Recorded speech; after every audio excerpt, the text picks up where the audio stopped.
Hey there, it's Chef Jeff, and you're joining me in the Cybersecurity Kitchen. And today we're talking about a cybersecurity incident which happened recently to the Ontario College of Nurses. So before we jump into that story, I just wanted to recap what we were talking about yesterday, and that is the backup of your cloud-based application suites like Microsoft 365 or G Suite. So make sure that you are backing up your important data in emails and have that in place, because in the event that an incident happens and you lose your information, you want to know that you can recover it beyond 30 days. Anyways, let's hop into our presentation today and talk about the Canadian data breach. So the College of Nurses of Ontario has been dealing with a cybersecurity incident that may have exposed the personal information of its 200,000 members. The information was published to a website that was controlled by the threat actor, and the website is associated with the ransomware attack. The incident appears to have been discovered on September 8th by the college, and it was not reported until about 12 days later, until September 20th. A lot of people are outraged at this, but here's what I want to say. Let's cut them a little bit of slack. And this is the reason why. I'm going to ask you one question right now. You've been breached. Your company, your corporation's data, your not-for-profit, your charity's information has suffered an incident. Do you have a cybersecurity incident plan that outlines the details and actions that you need to take, and you know who to contact immediately? Because if you don't, there could be a lot of trepidation and people not knowing what to do. So I'm going to go over an incident response plan that I've presented in previous editions of Chef Jeff. But given that we're talking about cybersecurity incidents and we're dealing with this month being the Insider Threat Month, so the incident response plan is going to apply even to insider threats. So the first thing you want to know is who's on your incident response team, right? You've got IT, you've got HR, you've got legal, you've got your insurance broker. You're going to have a PR person. You have to know when to contact the Privacy Commission.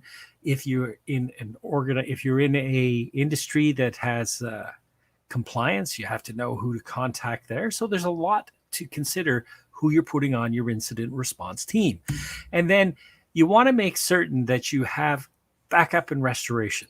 So if data has been damaged, you want to be able to restore it so that you can keep your organization operating while you're trying to figure out what's going on, right?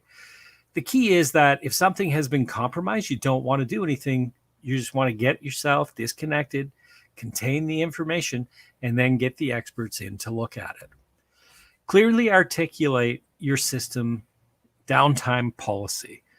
So if your system is offline, you need to make certain that everyone in the organization and all of your customers understand what it is that's going to happen when you're dealing with a downtime, especially from a cybersecurity incident. Create a communications plan. This is going back to getting into your public relations person and your communications person, making certain that, one, you inform your executive, you inform your company, and then you inform the public if necessary, how that works out.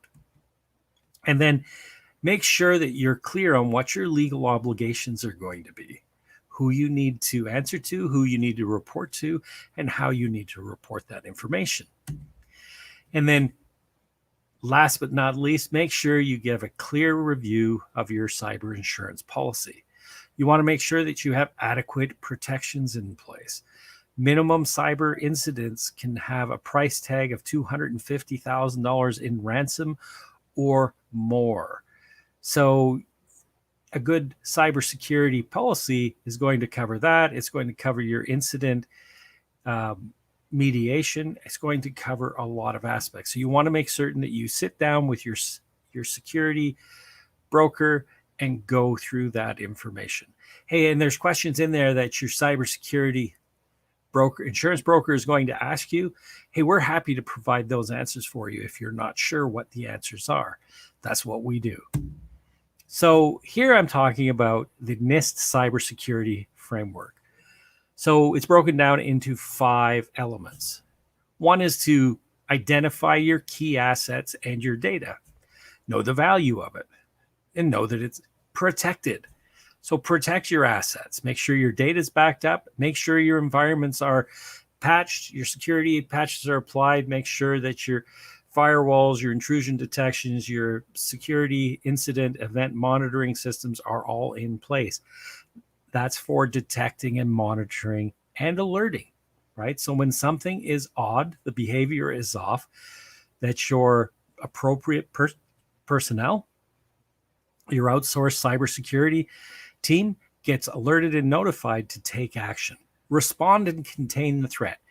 If it's early detection, early warning system, it's great to jump in and shut it down quickly, right?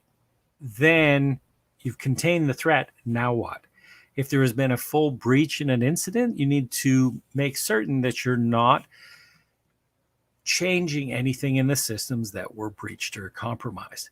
And then once you've contacted your appropriate parties and taken appropriate measures, you want to be able to be in a position to recover your services as quickly as possible. When all this is done, you want to sit back and go over lessons learned so that you can say, what do we need to do better for the next time? My name is Jeff Brody, and I am the founding partner of Code Fusion Communications, located here in the Greater Toronto area, serving companies across the GTA, across Canada, and around the globe, helping companies stay safe and secure and protected. If you found this information helpful, please hit the share button. Someone else may find this useful as well. I look forward to talking to you again in an upcoming edition of What's Cooking in the Cybersecurity Kitchen with Chef Jeff. Thank you and bye for now. You have yourself an